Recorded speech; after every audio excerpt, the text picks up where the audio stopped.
embracing your weirdness is kind of the first step to really owning your confidence. And then that leads to getting rid of imposter syndrome, which leads to you fully shining your light and stepping into your purpose. So it is a logical process, but it deals in your energy, in your mindset. But we don't have to take it so seriously.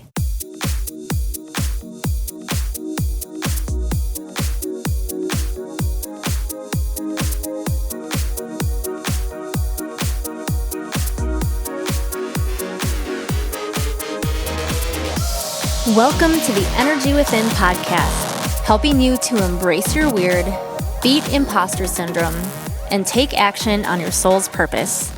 My name is Carrie Jokala. I am your host. I am a Reiki master teacher, a fitness instructor, a wife, a mom to 2 little boys, and this is episode 196. And today's episode, I think, has been a long time coming. I don't even know how long ago it was that I'm pretty sure I mentioned out loud on a podcast that I was going to do an episode basically about how to be weird, how to be yourself. And I did do an episode that was it might have even been called How to Be Yourself. It was something along those lines, but we didn't dive into the weird part. And it's finally time for that episode. How to be weird. It's still a version of how to be yourself, really, but how to be weird, because I'm weird. And my tagline is embrace your weird. And what's interesting is I noticed that pretty much like outside of my fitness classes, I'm always weird in my fitness classes, but kind of outside of that, I haven't been my full weird self, I think, in a long time. There's glimmers of it. It's clearly there. It's not like it's completely suppressed by any means. But I think I've gotten a little bit too serious about everything, which is funny because for probably at least a year, if not longer, often when someone else pulls cards for me or does an intuitive reading, something along those lines, there's almost always a message about play and having more fun. And I never understood exactly why that was coming up, because I do enjoy what I do. I feel like I'm always making jokes. I try to make funny reels. I think I'm hilarious. Instagram apparently doesn't think so, but that's okay. I think I'm hilarious. And even if I'm not actively being weird, I feel comfortable being myself. I've done a lot of work. I've put in a lot of years, a lot of time to get to being the person that I am today. And there's still plenty of room for growth, but I'm comfortable. I feel like I have a decent level of what I call true confidence, where it's the cool, calm, easy confidence where you can be weird if you want to, but you don't have to intentionally try to draw everyone's attention to you. You don't need validation. You don't need for people to, I guess, accept you in every circumstance, because you know that option 1, you already have the people who do understand you and get your humor, so you don't need everybody else to. But also, option 2, if you haven't quite found all of those people yet that do get you, you have a level of trust that by taking the risk and being yourself, that it's coming. It's going to happen. You're going to find your people. But yeah, I realized, like I said, outside of teaching my fitness classes and making reels for Instagram, my level of goofiness isn't matched in other parts. Like, I'm trying so hard, maybe I'm trying too hard to get everything to work, to get things more off of the ground. And truth be told, I know I'm not the only one who experiences this. If things aren't going as fast as we'd like them to, they're not getting to the level that we'd like them to, we're not getting the feedback that we would like to have, it can bring us down. It can stop us in our tracks. It can slow us down. And then having to trudge through that level of vibration, that kind of emotion, makes it even harder then to get back up into those higher vibrations where you're just having fun and you're just in a state of play and joy and excitement about everything. So very, very recently, as I came across some more Reels audios that I want to use, I thought of different ways to use them than I probably would have in the past, where I got so hung up feeling like I had to tie everything back to Reiki. I had to tie everything back to energy work or meditation or something that I did. Like there had to be a full point to it. And to some extent, yeah, if you're trying to grow a business, the content you're putting out there should have a point. But I also just want to be me sometimes. But I realized that me just being me completely does tie in to the embrace your weird part. I say it, but I've in some ways kind of been skipping over it and not really talking about it and not really teaching on it. And embracing your weirdness is kind of the first step to really owning your confidence. And then that leads to getting rid of imposter syndrome, which leads to you fully shining your light and stepping into your purpose. So it is a logical process, but it deals in your energy, in your mindset. But we don't have to take it so seriously.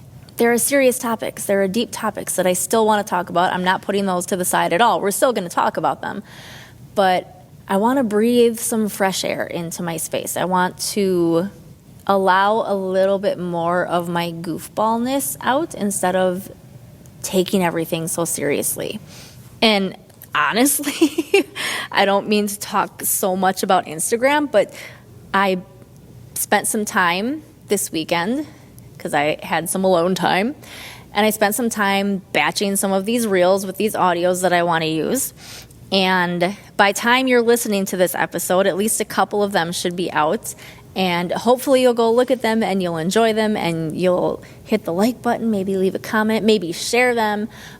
But I had some reminders of things that I know that I have known and realized I wasn't doing that came in as a result of making these reels. So for one, the first reel that I've released now on Sunday, which is the day I'm recording this, is just me being weird and having fun and being a complete goofball. And there's a part of me, to be honest, so far, it doesn't have a ton of traction just yet, but so far the response has been positive. But there's a part of me that's a little worried that, I'm trying not to have that mindset, but there's a part of me that's a little worried about what if mine is the one that attracts the negative comments, the stupid comments, the rude comments. And I know it's not good to sit in that energy, so I'm trying to keep myself positive because I see this, and it's a personal thing for me because I know it comes from evidence from the past where people would be sharing something, it would be sort of considered viral, like pre-Instagram type stuff, videos and other things going around, and they were all like motivational and inspirational, and everyone else that I saw sharing it, nothing but positive comments and agreement and all of this. And I would share it, and inevitably, multiple times this happened to me, where I would attract nothing but negativity. It was either crickets or negativity, and I didn't understand, and I still don't really understand. But I do know that my mindset, my confidence level was not the same at the time of sharing all of those older posts as it is today. So maybe there's a difference there. And my own energy, my own mindset, I'm sure that definitely had a part in it. But so that sticks with you. Evidence from the past sticks with you. And this brings up a Dr. Phil quote, which is interesting, that one of my favorite Dr. Phil quotes had always been something about the best predictor of future behavior is past behavior. And as I have gone through this confidence journey and all of this work that I've done, in some cases, I do still agree with that. I think there are times when it makes sense to follow that logic that with some people, the best predictor of how they're going to act towards you in the future is probably best based on their past behavior. But when it comes to you personally, you don't have to embody that. You need to know that you can, I want to say change, but I'm going back to the two truths that I've talked about that exist at the same time. That we can learn and change and grow, but yet we're not really changing if you think about it, because this version that you want to be, this version of you that you want to be has always been there, has always existed. It's just been a matter of finding the confidence to let her out. So from the outside, it looks like a change. It can feel like a change. And in reality, it is a change. But energetically speaking, you've always been capable of being the person you are now and also the person you want to be next. So you don't really have to change anything about yourself. You need to embrace who you are. You don't have to change anything. You don't necessarily need to heal something. Of course, if there's something you know that needs to be healed, please take the action, do the work to heal it. But we don't need to be constantly trying to heal everything. We can just be. We can just make the decision to shift our energy and be the person we want to be. And I've gone off on a tangent. Let me loop back to the lessons that I remembered as a result of doing these Instagram reels. So one, of course, was to just have more fun with it. But the bigger lesson was actually something that I learned in dance class that I say more often in my fitness classes, but I don't necessarily always apply in the rest of my life. There's one that you'll see if you go to my Instagram where I lip synced to a Jeff Dunham bit with Peanuts. And I think the lip sync is pretty good myself, but the lip sync skills aside, it took me quite a few takes to get to the point that it looks where you see it now. My first few takes, I was standing more still than I actually thought I was. So what's funny is even though as you're recording, you can see yourself in the camera, you're not really watching and analyzing while you're doing it, or at least I'm not. And then I would play it back and realize that I wasn't acting as hyper and caffeinated as I needed to be for it to translate. So I just started jumping back and forth. And then I added more. And then I noticed ways that I was moving that I didn't want to move, that it looked different than I wanted it to look. So I would change that. But I would still try to make it really big and kind of over the top. And what I learned in my dance class is what I started to apply. I remembered, you've got to go bigger to the point where it almost feels obnoxious and ridiculous and you kind of maybe feel a little stupid. But regardless of how you feel as you're doing the actions, what it actually translates to the people who are watching the stage or the TV or the video on their phone, it translates to them as normal. It reads the way that it's supposed to read. So, for example, if you take a dance move and in your head you think you're going big, but you may not be conscious of not going that big, but you say you think you're going big. It's the first couple times you're doing this move and you think you're going big. You might watch playback of it and realize you were actually still kind of contracted inward. So then you try it again and you just get obnoxious with it. And then you realize you finally look like the teacher who taught you the move. It feels different than it looks to other people. So go big or go home. Don't be afraid to be a little over the top. I'm not saying be an obnoxious, loud, annoying type weird, but to just let yourself be yourself. You don't have to be this weird goofball by any means to be weird, but just let yourself be.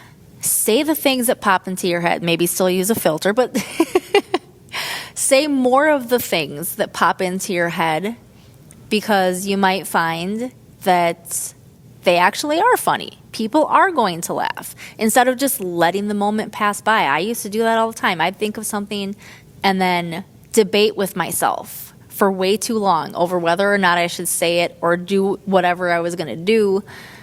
And then by the time I kind of sort of maybe had the courage, the moment had passed. It wouldn't make sense anymore.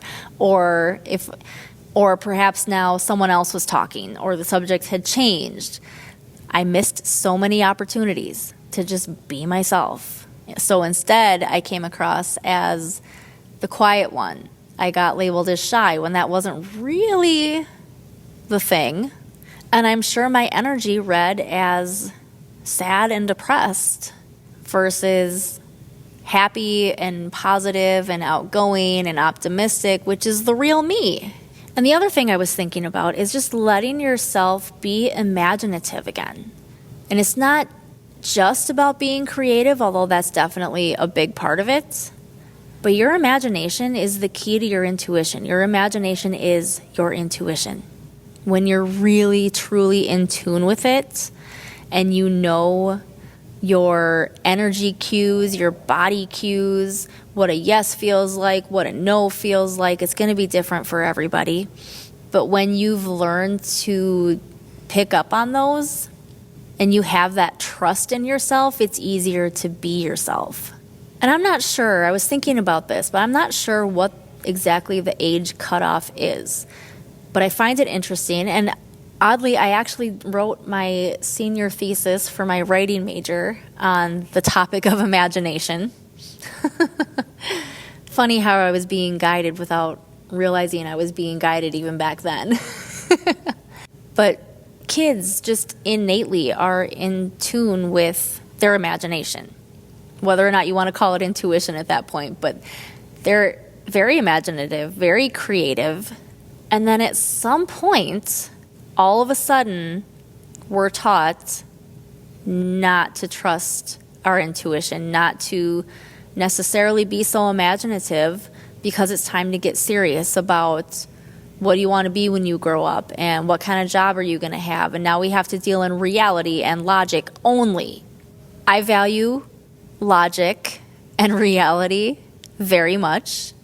So I do believe we need to be in tune with that too. There needs to be a level of that, but there's a balance. It's always balance. Balance is real. I don't care what anybody says.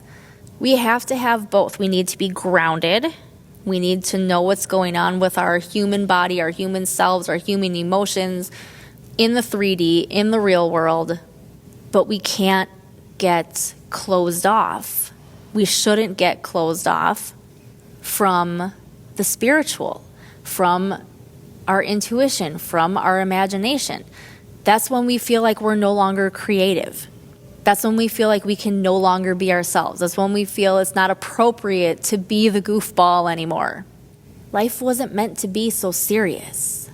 Yeah, we have lessons to learn. Yeah, our soul came here to grow. Yes, Earth is supposedly the hardest planet to go through for soul evolution. It's not easy, but it could be easier if we would let ourselves lean into having fun, to not take everything so seriously, to not take everything personally.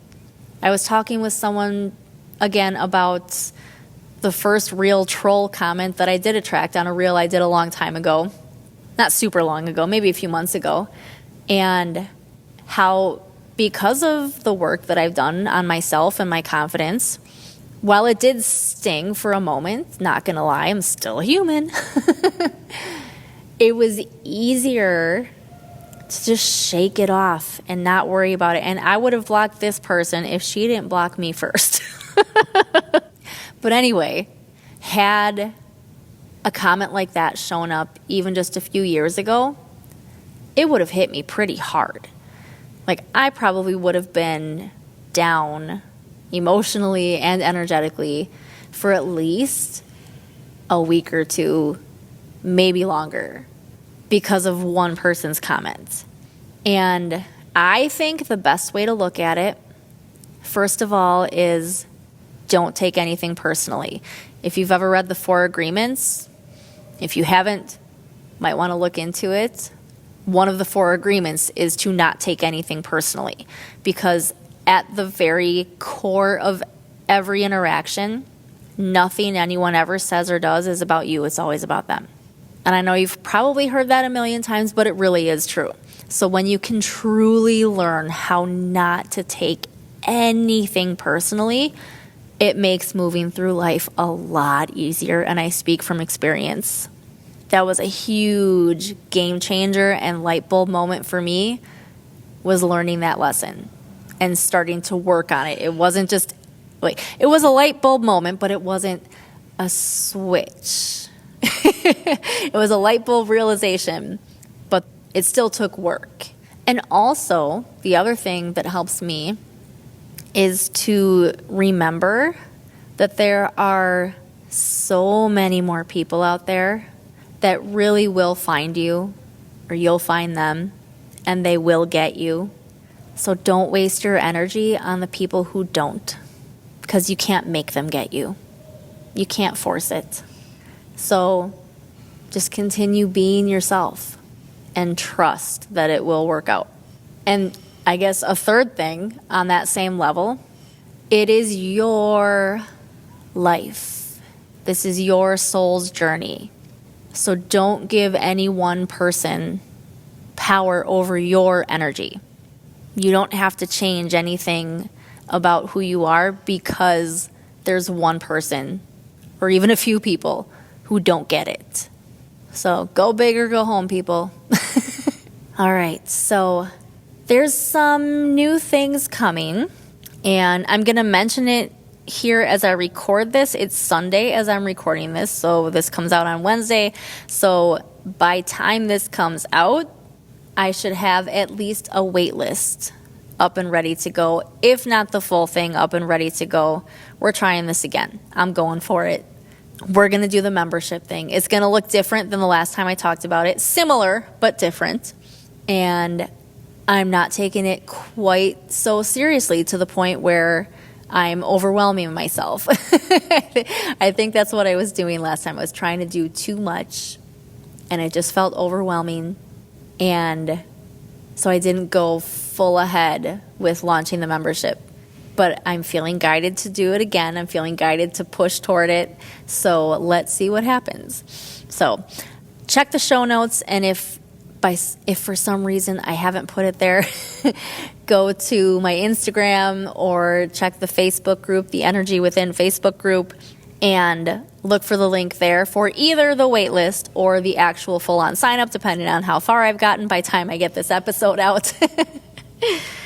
So it's going to be fun. There's going to be, for sure, one group Reiki session a month, one meditation a month that we'll do live, but then will also be available as a recording. And then I'm still thinking about the other pieces. There's a possibility that I might include some fitness on some level, but nothing on a super regular basis, where it's not going to be like when I tried to do the virtual fitness studio where it was every Wednesday at this time we did this, and every Saturday at this time we did this. That was too much for me. So we may do 1 to 2, and it might be different every single month, just depending on what aligns with what else we're talking about or what else we're doing, or just what feels good for me, what you guys are asking for. So there will be some variety there. But I can't promise that part just yet, because I do not have the setup ready to go. But I also might just do it without my normal setup until I get my setup done. But I'm not making full promises on that part just yet. And I want to start doing some sound healing meditations, but those feel like bigger undertakings for me. So those wouldn't be a monthly inclusion. Those would be a random bonus that would show up once in a while when I'm able to create them.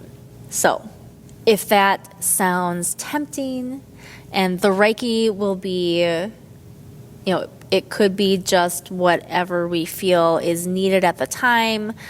It could center around specifically growing your confidence. I'm leaving that open. So we'll see. We'll just have fun. We'll play. So if that sounds awesome to you, like something that you want to be a part of, make sure that you check out that link and sign up, again, either for the waitlist or the full thing, depending on how far I get by time I release this episode. So that's where I'm going to leave it. If you enjoyed this episode, please leave a 5-star rating and a positive review. Share it to your Instagram. Tag me at I am Carrie Jokala, and let me know your feedback. Jump inside the Energy Within Facebook group to share your thoughts. Reach out in a DM and let me know what resonated and let me know what you would like more of. Thank you so much for being here, and I will see you next time.